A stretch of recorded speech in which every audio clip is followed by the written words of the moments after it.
1 મિનિટની વાર્તા. એક ભાઈ ઓફિસેથી છૂટી રહ્યા હતા ત્યારે તેમના પત્નીનો કોલ આવ્યો કે તમે આવો છો તો દીકરાને તેડતા આવજો સ્કૂલેથી.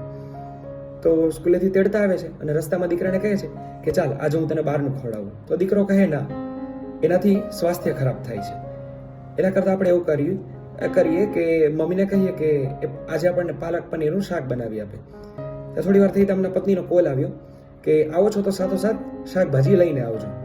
અને થોડી વાર થઈ તા એ શાકભાજી માર્કેટમાં જાય છે અને ત્યાં જઈને જુએ છે તો એક દીકરો ખૂબ બૂમો પાડે છે. તો એની પાસે જાય છે તો એ દીકરો માત્ર ને માત્ર આ પેલા ભાઈના દીકરા સામે, એના દફતર સામે જોયા કરે છે.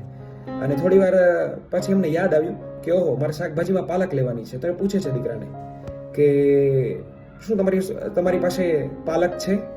તો ત્યારે દીકરો કહે છે કે જો મારી પાસે પાલક હોય તો હું શાકભાજી થોડો વેચતો હોય. તો આપણી પાસે છે, એની કદર કરો. Thank you.